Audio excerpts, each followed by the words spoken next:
안녕하세요. 김철애입니다.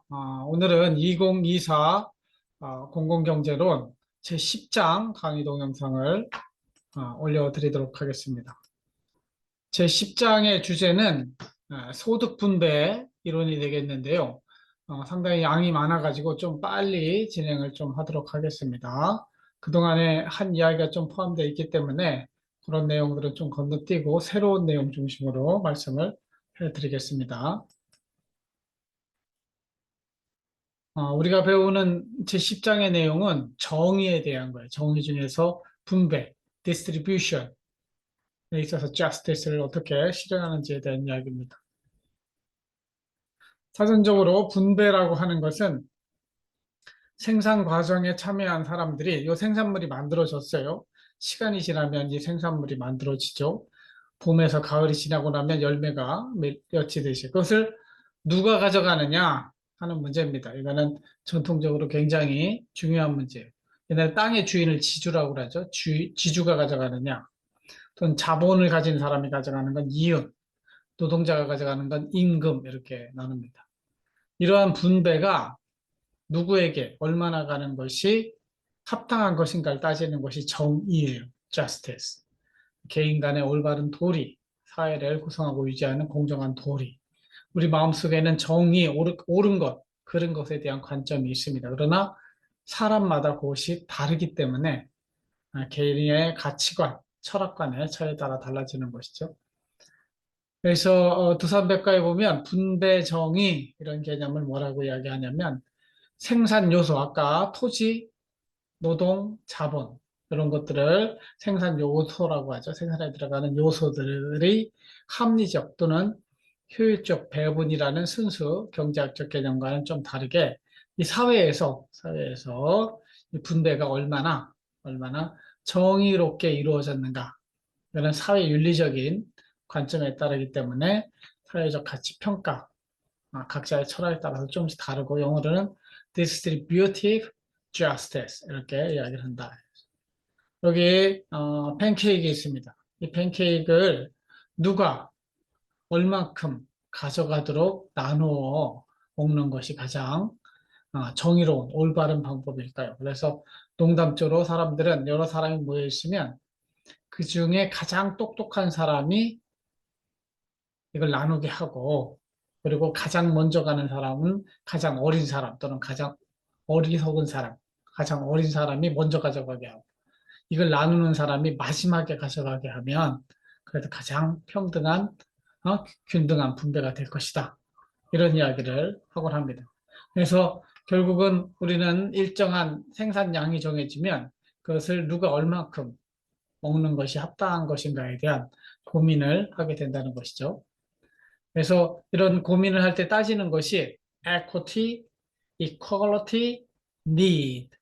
니드를 중심으로 보다 필요한 사람, 지금 굶어 죽어가고 있는 사람이 있으면 그 사람에게 먼저 더 많이 줘야 되는 게 필요 중심의 정의입니다. 반면에 equity란 개념은 공정이라고도 하는데 based on their contribution 얼마나 그 생산물에 만들어지는 데까지 기여했느냐 노력을 많이 한 사람한테는 더 많이 그렇죠. 여러분 성적도 A 플러스를 주는 사람은 컨트리뷰션이 많은 사람한테 A 플러스가 가야 되는 거예요. 이런 것들이 equity라고 해요. 반면에 equality는 same 모든 사람에게 n분의 1로 same compensation이 돌아가도록 하는 것. roughly 아주 대체적으로 그렇게 n분의 1로 가는 거는 equality 그리고 contribution에 기초해서 하는 거는 equity 그 다음에 각 사람의 필요 requirement 얼마나 그것이 절실히 필요한가에 따라서 나눠주는 건 need 사람 관점에 따라서 이걸 정의라고 할 수도 있고 이걸 정의라고 할 수도 있고 이걸 정의라고 할 수도 있습니다. 특히 이퀄리티 관점을 가지고 있는 사람들은 이런 거는 평등주의자 이렇게 나누게 됩니다. 그러면 우리가 공정 또는 정의라는 개념을 이야기할 때 우리가 포함해야 되는 것이 두 가지가 있어요. 그것이 하나가 효율성이고 형평성입니다. 이것이 공익을 구성하는 요소가 되겠어요. 우리가 공동체에서 함께 나눠 먹을 때 효율적이고 형평한 분배가 이루어져야 되는 것이죠. 그래서 이 효율성이라고 하는 것은 효과성, effectiveness하고 능률성을 합한 복합 개념으로서 이 효율성이란 인풋, 아웃풋, 투입 대비 효과를 따지는 것이죠. 반면에 효과성이라고 하는 것은 투입은 생각하지 않고 효과만 생각하는 건 효과성이에요. 결과만 중심으로 생각하는 것이 효과성이에요. 반면에 능률성은 일정 시간 내에 할 수 있는 일의 비율을 말하거든요. 그래서 인풋과 아웃풋을 동시에 고려하는 것을 효율성, efficiency 이렇게 이야기한다는 거죠. 이것도 중요한 정의의 한 축이 됩니다. 그 다음에 형평성은 골고루 갖는 것이죠. 사회의 일반 지역이나 계층, 성별, 인종 따위 이런 거 차별을 하지 않고 사회적 약자가 생기지 않도록 나름대로 밸런스를 유지하는 그러한 분배를 형평적인 분배다. 그래서 이 형평성, 공정성이라기도 하는데 다른 시간에도 이야기했죠. 같은 것은 같게, 이거는 수평적 형평성, 다른 것은 다르게 수직적 형평성. 이걸 그래서 영어로는 equity 이렇게 이야기를 한다고 그랬어요. 그래서 이 형평성의 개념은 그 기본적으로는 horizontal, 수평적인 같은 것은 같게 해주는 거. 이것이 기본이고 이것뿐만 아니라 형평성 개념 안에는 vertical equity라고 해가지고 다른 것은 다르게 더 많이 노력한 사람은 더 많이 가져가게 해주는 것이 정의지 일하는 사람에게도 똑같이 나눠주는 것은 정의가 아니라고 보는 것이죠. 형평성 개념은 수직적 형평성 그리고 수평적 형평성이 있다. 그래서 이 사회를 구성하는 데 있어서 이 allocation, 자원 분배를 할 때 equity와 efficiency를 동시에 고려해야 되는 것이죠. 그래서 이것이 양쪽에 저울의 양축에 있는 것처럼 social surplus를 늘리는 것, 이것이 efficiency가 되겠고 allocating resource fairly, 공정하게 분배하는 게 equity가 fairly, fairness 이렇게도 이야기를 하죠. 두 개가 함께 가야 된다는 얘기예요.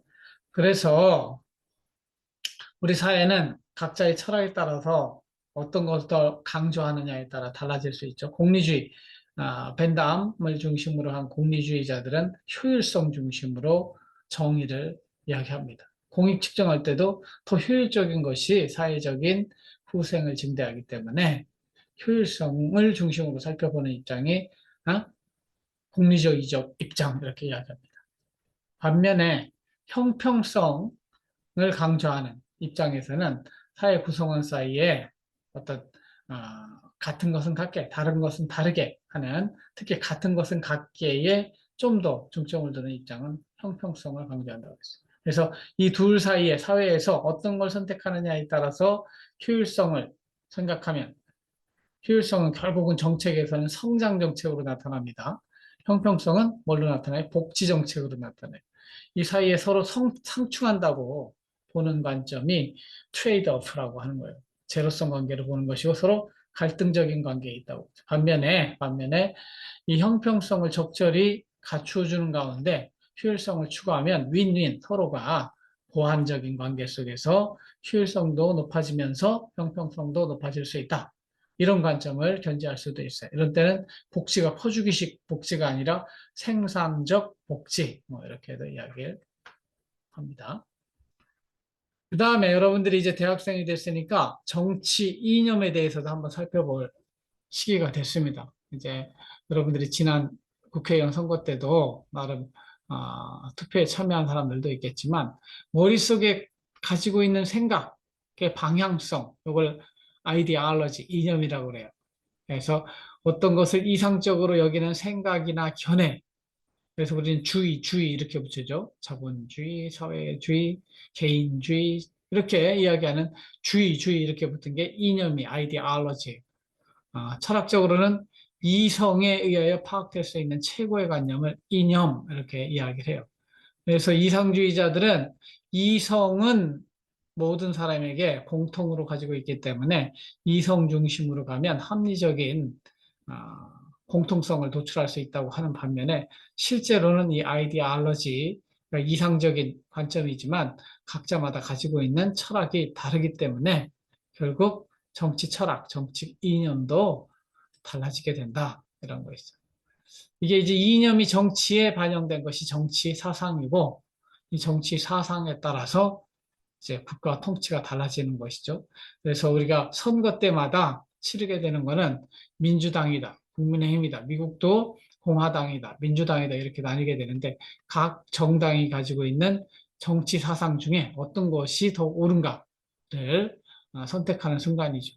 그래서 정당별로 가지고 있는 그 깊이 있는 정치 사상 속으로 들어가면 그 안에는 개인주의를 강조하는지, 개인주의의 반대는 전체주의죠. 공산주의나 파시즘은 전체주의라고 해요.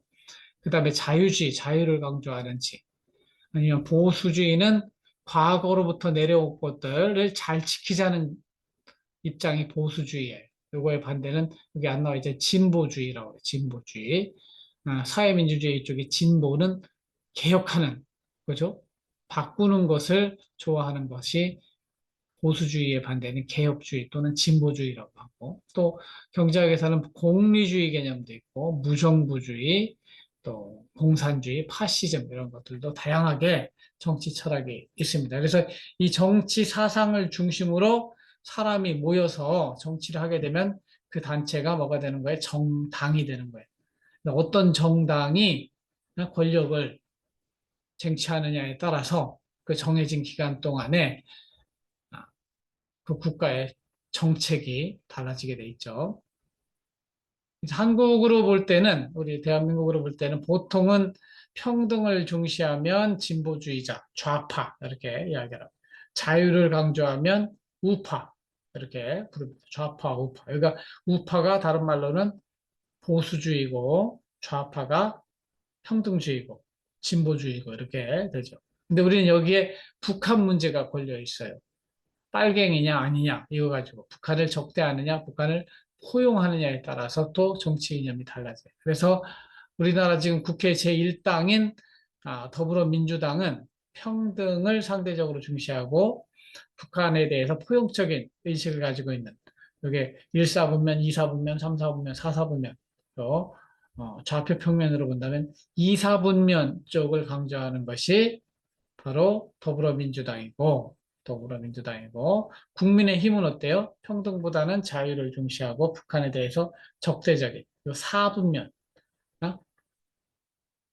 사사분면 중에서도 사사분면, 네 개의 사분면 중에서, 그래서 더불어민주당은 이사분면, 여기는 사사분면에 해당하는 정치 지형을 가지고 있다. 이렇게 이해하시면 될 것 같습니다.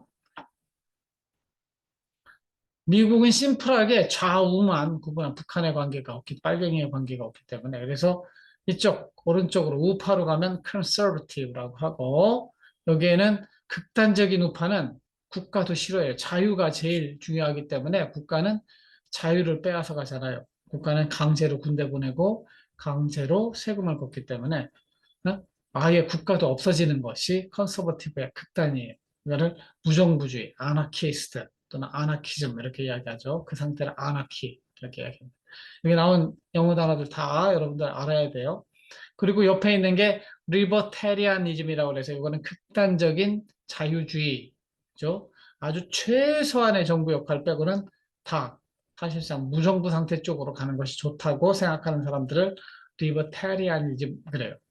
반면에 개인의 자유보다는 공동체성을 강조하면서 이쪽 토탈리타리아니즘, 전체주의, 공산주의, 사회주의 이런 것들은 뭐예요? 공동체가 정한 법에 의해서 개인의 자유를 좀 더 줄여도 좋다 이런 입장들이 리버럴 그래요. 리버럴. 리버테리아니즘은 이쪽에 있고 리버럴은 여기에 있습니다. 그래서 가장 극단은 전체주의, 파시즘 같은 게 전체주의예요. 히틀러, 무솔로니의 파시즘 같은 건 여기고, 그 다음에 공산주의도 사유재산이 없잖아요. 요거보다 좀 약한 게 사유주의인데 이렇게 되는 거죠. 그래서 여기 뭐 글씨는 잘 안 보이지만 파란색으로 동그라미 친 이것이 중간 센터로 보면은 약간 좌파적인 성향, 중도 좌파가 되겠죠. 이게 미국의 민주당이에요. 반면에 중앙에서 약간 오른쪽, 중도 우파의 성향을 가지고 있는 것이 미국의 공화당입니다. 우리나라처럼 여기가 국민의힘, 여기가 민주당이 되겠죠. 결국 사람들은 어떻게 됐다고요? 중간에 많이 모여 있기 때문에 결국 선거 때는 이 두 정당이 가운데로 이렇게 오게 돼 있어요. 왜냐하면 중위 투표자이기 때문에 중간에 있는 투표자들을 자기 편으로 가져가기 위해서 이런 노력들이 보이는 것이 미국의 정치 지형이다. 이해하시면 되겠고. 그래서 이 정치 지형에서 각 정치 이념을 배우게 되니까 하나씩 특성을 살펴보면 평등주의, 영어로는 egalitarianism이라고 합니다. 이거는 모든 사람은 평등하다는 전제하에서 n분의 1에서 하는 평등이 가장 중요한 거야. 모든 거 할 때 우리 평등하게 합시다. 어? 기회를 평등하게 합시다. 권리를 평등하게 나눠 가집시다. 이런 입장을 추구하는 사람들을 평등주의자 이렇게 이야기를 해요.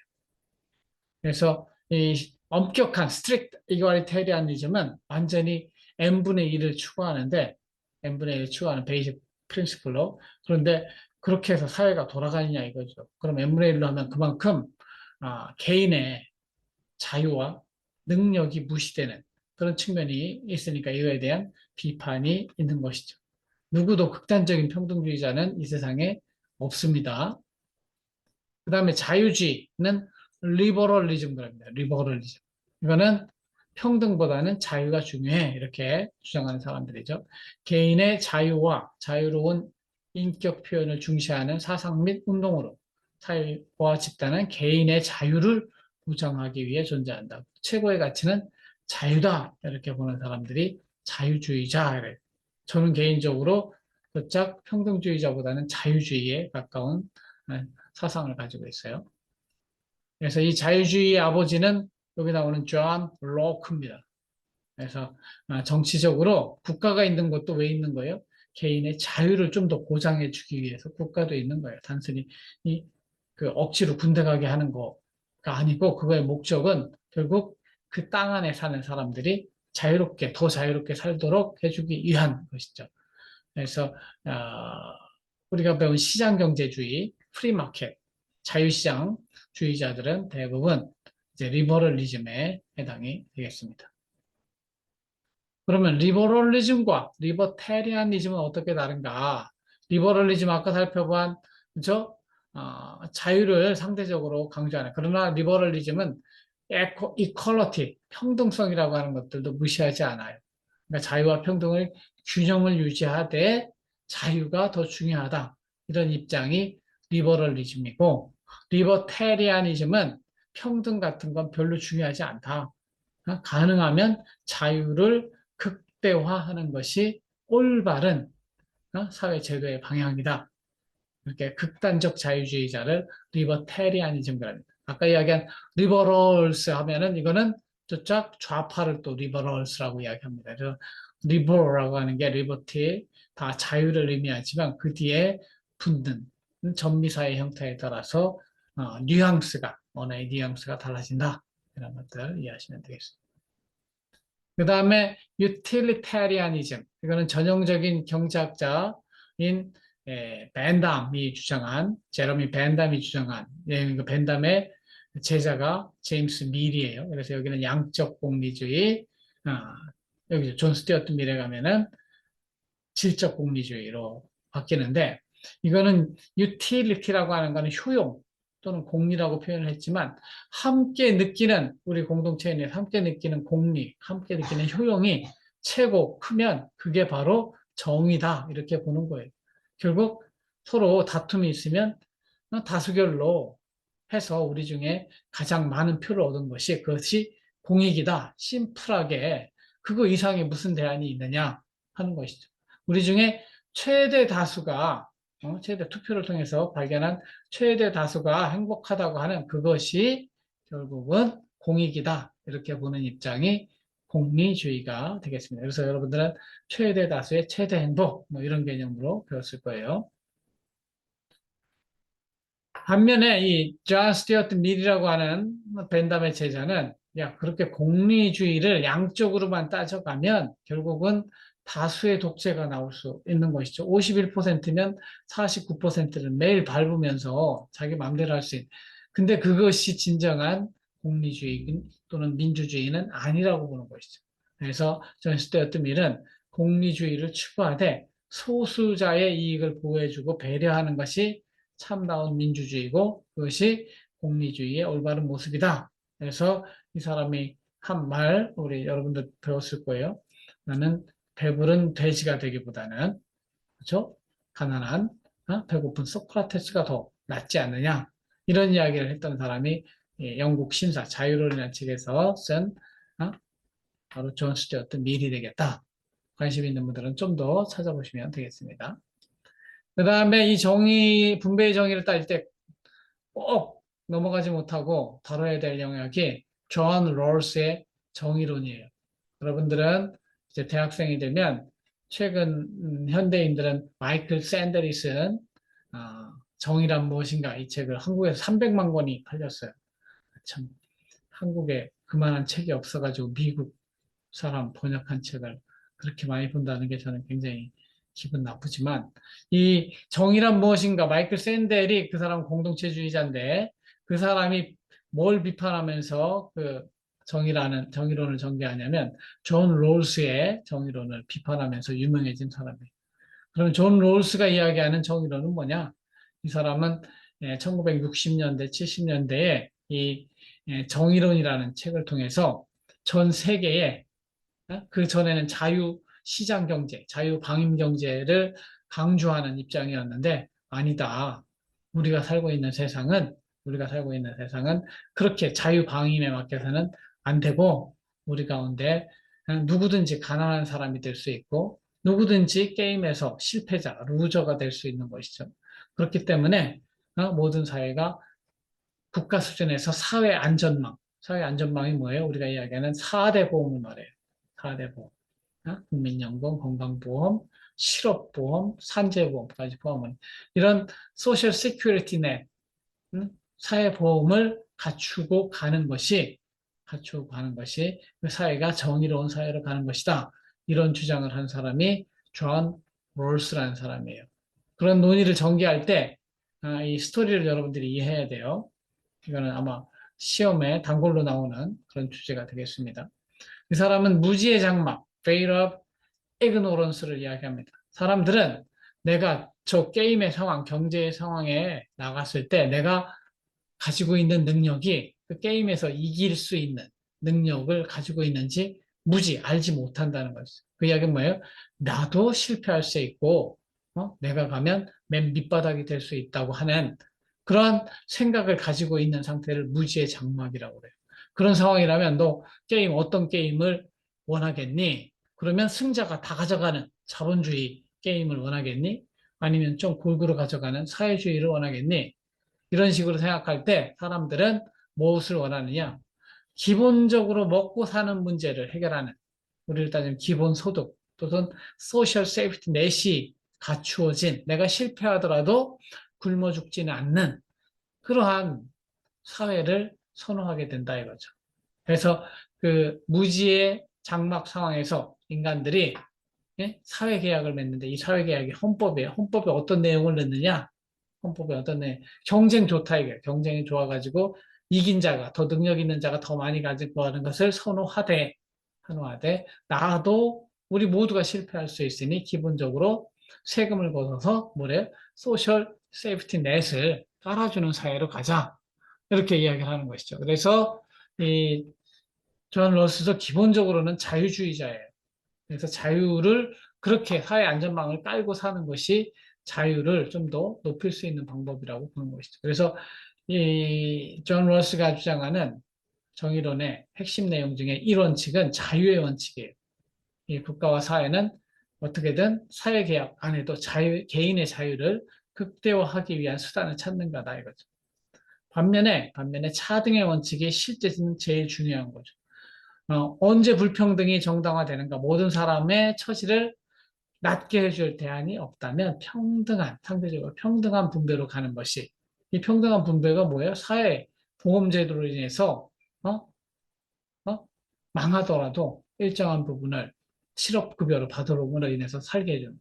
건강을 잃었을 때, 돈이 없으면 죽어가는 것이 아니라 건강보험을 통해서 필요한 치료를 받게 해주는 이런 평등한 분배가 더 바람직하다고 보는 것이죠. 그래서 1원칙과 2원칙을 통합하면 이걸 맥시민 프린시플, 최소 극대화 원리라고 하는데 정부가 하는 일 중에 부자들에게 돈을 걷어서 가난한 사람들에게 나눠주는 분배는 정당한 것이다. 결국 국가의 역할은 사회 안전망인 사회보험, 사회복지정책을 수행하는 것이 옳은 것이다. 그래서 이 롤스의 정의론이 나오기 전에 많은 국가들은 이 자유시장 경제에 의해서 저 사람 능력이 없어서 가난한 자가 돼 있으니까 국가가 도와줄 필요 없어. 이런 식의 주장이 더 호소력이 있었는데 이 존 럴스의 정의론이 나옴으로 인해서 그래 우리도 바닥에 갈 수 있어. 우리도 실패할 수 있어. 그러니까 어떤 사회를 만들자. 누구든지 실패하더라도 우리 국가 수준에서 안전하게 보살펴줄 수 있는 복지제도를 가져가자. 이런 주장을 하게 되는 것입니다. 그래서 우리 공공경제론에서도 국가의 역할 중에 많은 부분을 이 사회 안전망을 갖추는 앞으로 다음 시간부터 국민연금, 건강보험, 세금 이런 것들을 배우게 되는 게 공공경제론이 되는 것이죠. 그래서 존 러스의 Theory of Justice라고 하는데 이거는 The basis of social society is a set of tacit agreement. tacit은 눈에 보이지 않는 걸 tacit, 암묵적인 동의를 하는데 그것을 우리는 사회계약이라고 할 수 있어요. 이 사회계약의 내용은 아까 이야기한 이원칙, 유원칙 그것을 통합한 원칙에 의해서 사회 안전망을 까는 쪽으로 가는 것이 더 합리적인 선택이다. 이렇게 주장하는 것이 롤스의 정의론이 되겠습니다. 그러나 이 롤스의 정의론에 대해서 순수한 자유주의자인 노직이라는 사람은 Anarchy, State and Utopia라는 책에서 존 롤스를 비판합니다. 뭐라고 비판하냐면 야 그런 가상의 상황, 무지의 장막이라는 상황이 어디 있느냐. 그런 사회로 갈수록 국가의 지배력이 커지고 개인의 자유는 더 줄어들 수밖에 없다. 이렇게 비판하면서 오히려 자유주의를 회복하는 것이 사회 발전에도 더 좋은 방법이다. 이렇게 이야기한 사람이 있죠. 로직이 되겠습니다. 노직이라고 하는 사람이 정의론을 이렇게 비판했다. 이해하시고. 그 다음에 결국은 실질적으로 이제 우리가 분배의 정의를 다룰 때 평등한 사회, 불평등한 사회, 특히 우리는 자본주의 사회 속에서 살고 있기 때문에 소득의 불평등은 불가피해요. 칼 막스가 주장했듯이 자본주의의 그 결론은 부익부, 빈익빈이 된단 말이에요. 그러면 부자와 가난한 자 사이에 얼마나 불평등이 심하냐 이런 것들을 측정해 봐야 되겠죠. 측정하는 방법으로 많은 학자들이 연구한 것이 인컴 inequality 해가지고 지니계수라고 하는 걸 만들어냈어요. 그리고 사탐 시간에 이런 것들 배웠을 수도 있는데 지니계수 이전에 로렌츠라는 사람이 그런 숫자로 만들어지지는 않지만 이 통계학자 통계를 보고서 소득 불평등들을 어떻게든 그래프로 곡선으로 한번 그려보고 싶었던 것이죠. 그래서 이 X축에는 사람 수예요. 사람이 0명부터 100명까지 있다고 그랬을 때 이거는 소득이에요. 각자가 10,000원씩 가지면 아주 평등한 사회죠. 이렇게 뭐 대각선은 완전 각자 10,000원씩 가지면 1번도 10,000원, 2번도 3만원, 3번도 10,000원. 그러니까 점점 사람이 늘어나면 늘어갈수록 어떻게 돼요? 100번째 사람까지 아니죠. 100만 원 이렇게 가시게 되는 모두 10,000원씩 가지고 있는 완전 균등선이라고 할 수 있고 이것이 이렇게 볼록 배처럼 나오게 될수록 이게 이쪽으로 B쪽으로 향할수록 이거는 요 노란색으로 칠한 이것이 불균등 면적이 되겠습니다. 만약에 이런 니은자 돌려놓은 요럴 된다고 그러죠. 1번 사람부터 99번 사람까지 아무것도 안 가지고 있어요. 마지막 사람이 모든 걸 다 가지고 있는 완전 불평등한 사회는 요 니은자처럼 되겠죠. 이러한 그 로렌츠 곡선의 개념을 뭐 미분 적분 아는데 이거 한번 그려보면 되는 거 아니냐. 그래서 이 로렌츠 곡선을 만들어낸 다음에 요 면적을 요 A라고 하는 불평등한 정도를 나타내는 A의 면적을 구하면 이걸 비율로 따져서 A가 제로이면 A가 하나도 없어요. 그럼 완전 평등한 상태죠. 이럴 때를 0으로 그게 A가 이 끝까지 B가 제로가 되는 이런 식으로 보면 여기는 1이 되죠. 그래서 진위 계수라고 하는 걸 만들어냈어요. 그래서 진위 계수는 A 더하기 B분의 A가 돼서 A가 제로가 되면 진위 계수가 0이 돼요. 진위 계수가 0이다. 진위 계수는 불평등을 측정하는 것이기 때문에 0이 될수록 균등한 거예요. 1이 되면 극단적으로 불균등한 거예요. 즉 A가 이쪽으로 따가 B가 제로가 되면 A분의 A 이꼴 1이 되기 때문에 1이 되면 0과 1 사이의 계수인데 0이면 가장 평등한 사이. 그렇죠? 반면에 1이면 가장 불평등한 사이. 그 사이에 끼어 있게 돼 있죠. 그래서 우리나라는 이렇게 연도별로 이렇게 보면 진위 계수가 1900, 2010년 정도에는 0.388, 0.4 정도 되는 거예요. 여기서부터 쭉쭉쭉쭉 내려오고 있으니까, 예, 불평등도가 그래도 개선되고 있다. 이렇게 볼 수 있는 것이 되겠습니다. 세계적으로 볼 때는 1에 가까운 나라들, 칠레, 멕시코, 미국, 터키 이런 나라들이 불평등한 나라예요. 진위 계수가 0.4를 넘죠. 반면에 이 오른쪽 끝에 나와 있는 덴마크, 노르웨이, 핀란드, 아이슬란드 이런 나라들은 3점보다도 밑에 있잖아요. 이런 나라들은 굉장히 평등한 나라. 진위 계수가 0에 가까우니까 평등한 나라. 우리나라는 전 세계 딱 중간 정도 되는 것이죠. 그래서 0.3이 좀 넘는 그런 수준을 보이고 있다. 이렇게. 그리고 보면은 얼마나 불평등도가 센 나라냐, 안 센 나라냐. 그래서 북부 유럽이 불평등도가 그러니까 상당히 평등한 나라고 칠레, 멕시코, 미국, 터키, 이스라엘 이런 나라들이 불평등한 나라다. 이렇게 이해하시면 되겠습니다. 그리고 요거를 이제 100명이 있으면 첫 번째 제일 가난한 사람과 제일 부자는 얼마나 차이가 날까요? 엄청 차이 나겠죠. 그런 것들을 따지기보다는 이 5분위 배율이라고 하는 거는 1분위가 20%까지예요. 5분위가 100%죠. 2080을 따지는 거. 80 이상의 5분위에 해당하는 사람들.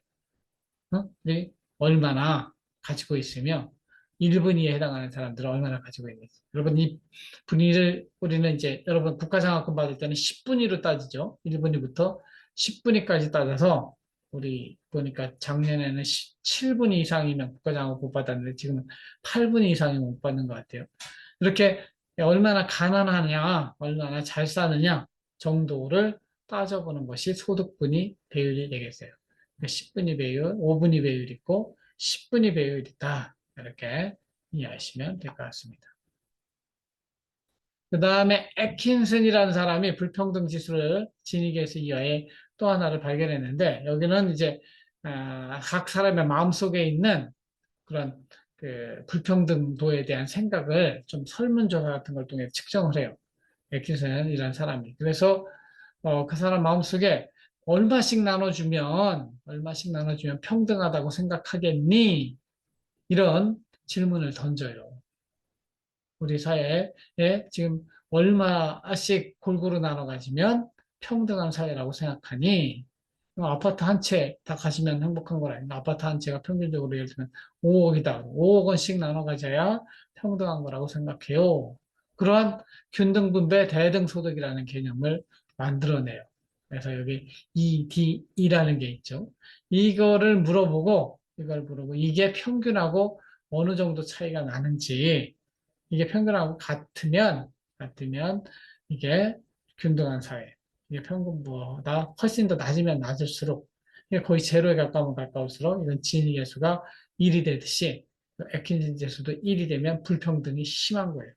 그래서 0과 1 사이에 있는 코에피시언트로서 애킨슨 지수라는 걸 만들어내서 이렇게 애킨슨이 설명을 하고 있다.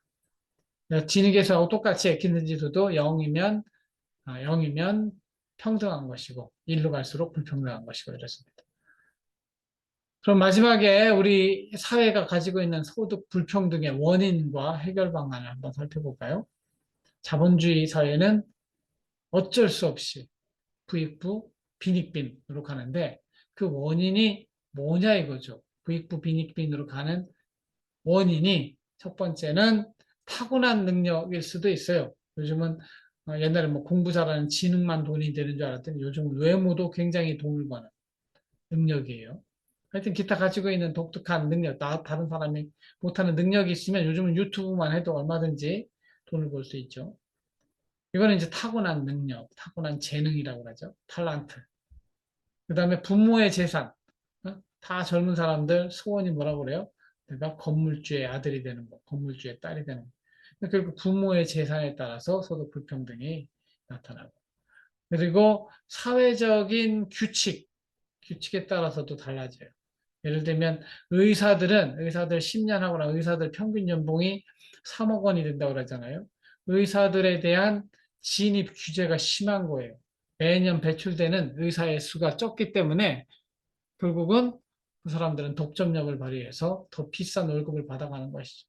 그래가지고 의사 2,000명으로 늘리겠다고 그랬더니 그것도 자기네들 이익 가져간다고 반대하고 이러는 거죠. 사회적으로 그동안 잘못한 거예요. 의사 수를 사회적 수요에 맞게 꾸준히 늘려갔어야 되는데 의사들 중에 국회의원도 많고 의사협회의 그런 이익 집단의 주장이 너무나 강하기 때문에 그동안 의사 수를 늘리지 못했던 것이죠.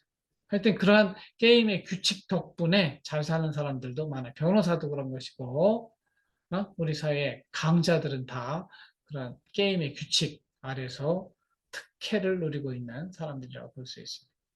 그 밖에 어떤 경우에는 럭, 운에 따라서 소득 불평등이 발생해요. 대표적인 럭은 로또에 당첨돼요. 그러면 순식간에 10억, 20억 부자가 된단 말이죠. 근데 그런 경우는 굉장히 작죠. 그래서 우리는 살펴볼 때 결국 자유시장 경제, 즉 자본주의 시장 경제 속에서는 이러한 요인들 때문에 부익부, 빈익빈이 심화되는 것이 어쩔 수 없는 현실이다. 실제 이 부가 이전되는, 부모로부터 이전되는 그런 불평등 과정을 살펴보면 대부분 우리는 이제 교육 중심으로 부모들이 교육에 올인을 하잖아요. 교육을 잘 받으면 좋은 대학에 가고, 좋은 대학에 가면 좋은 직장을 얻고, 그것이 결국 평생 안정적인 생활을 보장해 준다고 보는 것이죠. 이것뿐만 아니라 그냥 교육 필요 없이 돈으로 줄 수도 있어요. 살아서 주면 증여, 죽어서 주면 상속이라고 해요. 또한 이 기업을 물려주는 경우가 있어요. 기업을 물려주면 그 기업을 통해서 자본이 축적되면서 주식을 물려주고 자본을 물려주고 불평등이 심화되고. 그래서 이러한 소득 불평등은 우리 사회의 가장 큰 문제 중에 하나고 또 사회 통합을 저해하는 그런 문제의 요인이 된다고 볼 수 있죠. 그래서 이것이 시장 경제의 실패인가 하는 입장에 대해서는 순수 경제학자들은 이거는 시장 실패라고 부르지 않아. 그렇지만 현대의 경제학자들은 대부분 이 소득 불평등 이것도 사회의 효율성을 떨어뜨리는 거시적 시장 실패 요인이다 이렇게 볼 수 있습니다.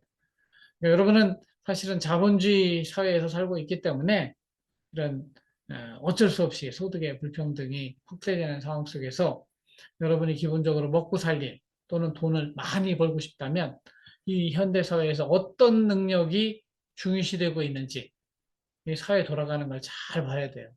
그러한 가운데 그 관련된 능력을 키우는 사람이 결국은 자본주의 시대에서는 더 잘 살게 되는 것이죠. 그러면 함께 잘 사는 사회는 불가능한 것일까?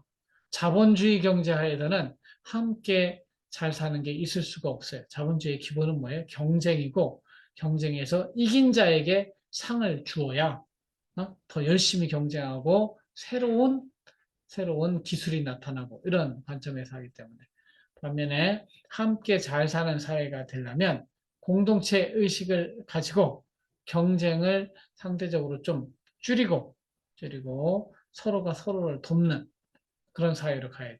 이런 이야기를 하면 많은 사람들은 그게 그럼 사회주의자 아니냐, 공산주의자 아니냐 그러는데 공산주의와 사회주의는 결국은 이 권력을 통해서 강제로 그런 사회를 만들어 가요.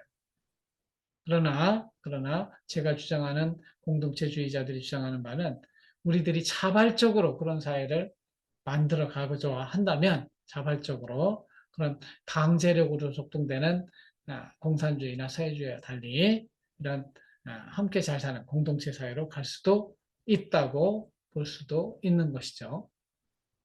그래서 이 소득 불평등을 어떻게 해결할 것인가? 현재 우리가 경험하고 있는 이 세계를 보면은, 미국의 빌 게이츠라든가 부자죠. 워런 바핏이라는 사람이라든가 이런 사람들은 돈이 많이 벌었지만 그걸 자기가 쓸 수 있겠습니까? 대부분은 복지재단을 만들어 사회에 환원을 해요. 그러니까 이거는 굳이 자발적으로 하는 것이기 때문에 국가가 이 사람들의 돈을 뺏지 않더라도 얼마든지 스스로 복지재단을 통해서 불평등 문제를 해결하려고 해요. 워런 버핏도 자식이 셋인데 본인은 돈 엄청 많이 벌지만 자식들은 다 아프리카 이런 데 가서 사회 운동을 합니다. 아프리카 더 잘 살게 만드는 굉장히 나이스한, 그래서 이런 사람들은 노블리스 오블리주 이렇게 이야기를 하죠. 그 다음에 강제성이 개입되지 않더라도 우리나라에서도 옛날에 대동계, 향약 이런 것들 돌아가는 거 보면은 스스로 자발적으로 공동체를 통해서 소득 재분배를 이루어가는 경우도 있을 수 있어요. 그러나 우리가 보게 되는 대체적인 모습은 정부라는 걸 만들어서 정부가 강제적으로 세금을 부자에게는 더 많은 세금을 받는 거예요. 이거 누진세라고 그랬죠. 누진세로 부자에게 더 많은 세금을 걷어서 가난한 사람들에게 국가가 복지 정책을 실시하는 사회복지제도를 까는, 그리고 사회 안전망으로서 4대 보험, 국민연금, 건강보험, 실업보험, 산재보험과 같은 이런 사회 안전망을 깔아주는 것이 가장 일반적인 소득 불평등의 해결 방법이다. 이렇게 이해하시면 될 것 같습니다. 이것이 결국은 이 소득 불평등을 시장 실패로 본다면 이 시장 실패를 정부가 해결해가는 과정이니까 시장 실패의 치유라고 볼 수 있어요. 그런데 정말 정부가 그 시장 실패인 소득 불평등을 잘 해결할 수 있느냐? 그걸 못한다면 정부, government failure, 시장 실패가 있는 것뿐만 아니라 정부 실패도 발생할 수 있는 것이죠. 이 정부 실패는 또 어떻게 해결할 것인가? 이것도 난제예요. 그래서 시장 실패와 정부 실패를 배우는 것이 공공경제론인데 여러분들도 이 소득 불평등을 해결할 수 있는 방안이 무엇이 있을까? 과연 이재명이 이야기하는 것처럼 기본소득을 다 모든 사람에게 깔아주면 그게 소득 불평등을 해결하는 방법일까? 사람들의 철학에 따라 다르겠죠. 여러분들도 나중에 한번 제가 다루겠지만 그러한 것들도 깊이 생각해보는 시간을 가지시기 바랍니다. 마지막으로 존 롤스가 한 말입니다. Justice is the first virtue of social institution, and truth is of system of thought. 이 정의라고 하는 것은 무엇이 진리인가 따지는 그러한 문제로서 이 사회 제도를 건설하는데 가장 중요한 도덕 또는 가치다. 이렇게 주장한 사람이 존 롤스고 아까 이야기한 것처럼 그래서 이 정의로운 사회는 사회 안전망을 깔고 얘가 실패자가 된다 하더라도 최소한의 먹고 사는 것에 대해서는 문제가 없는 그런 사회 제도, 소셜 인스티튜션을 깔아가는 것이 정의로운 사회로 나아가는 길이다.